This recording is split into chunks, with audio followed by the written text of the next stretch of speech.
Hi, my name is Tom, and I wanted to introduce you to Popper, which is a new coffee roaster that's been a side project of mine for quite some time.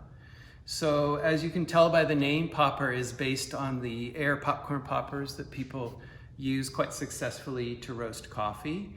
And those are great little machines because they're inexpensive and they roast coffee quite evenly. And the problem with them is they don't offer a lot of control of the roast. So what I did was try to create a moderately priced coffee roaster based on the same roast principle, the same design, and it adds fan speed control, so air control to the roast, heat control, digital timer. It has a built-in 3-minute cooling cycle at the end of the roast, and it has some other features like collecting chaff, etc.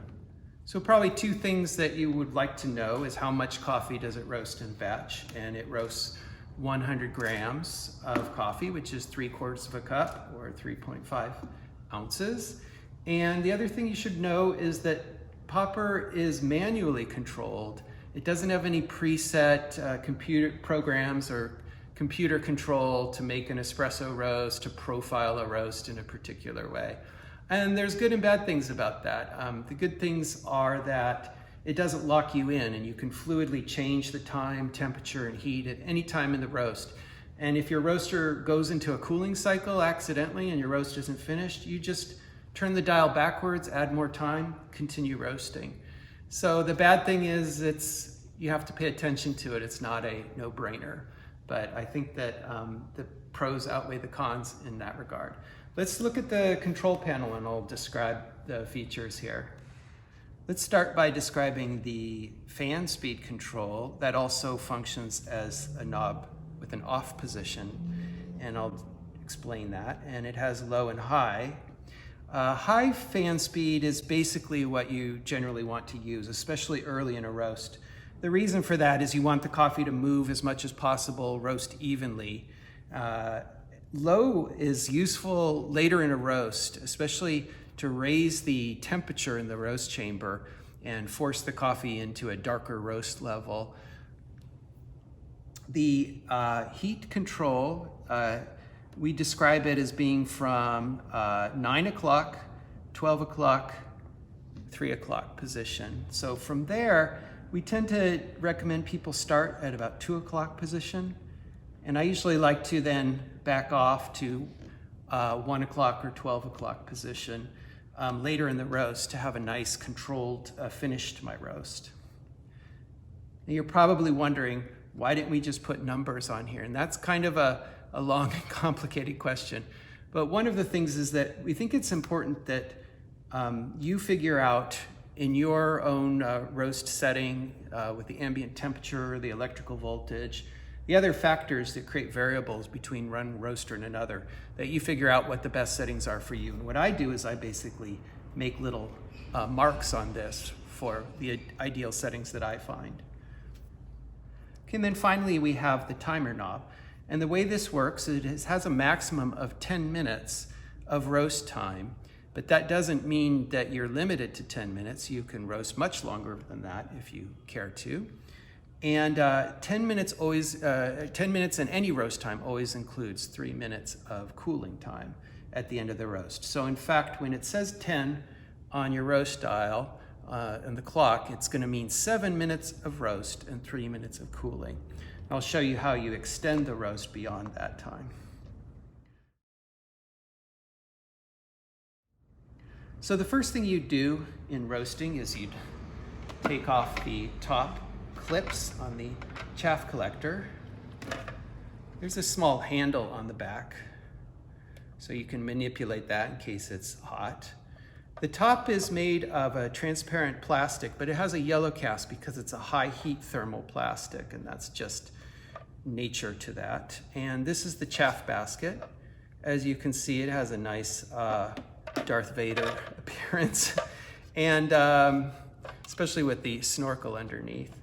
And that hinges from the front and is held in place by magnets.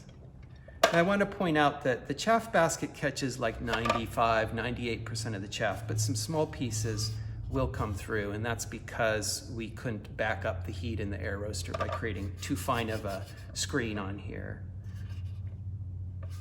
So then you're going to load up your coffee. It's really important that you're always using the exact same amount of coffee when you roast. So you want to use a digital scale and use 100 grams. It's a little less accurate to roast by volume, but that works. Just be consistent with that, because the coffee itself in an air roaster is an integral part of the roast curve. And if you're varying the amount of green coffee you put in your roaster, you're going to get varied results.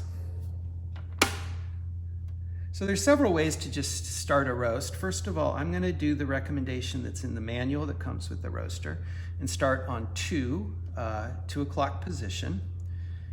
I'm going to put my heat on high, and then if I turn my dial slightly to counterclockwise, you can see the light goes from green, which is the resting stage, to red, and I've roasted. And as you can see, I can actually manipulate the roaster by turning it off during roasting. It's great for demonstrating, but not a great thing to do in the middle of a roast when your roast is heated up. Don't just turn it off.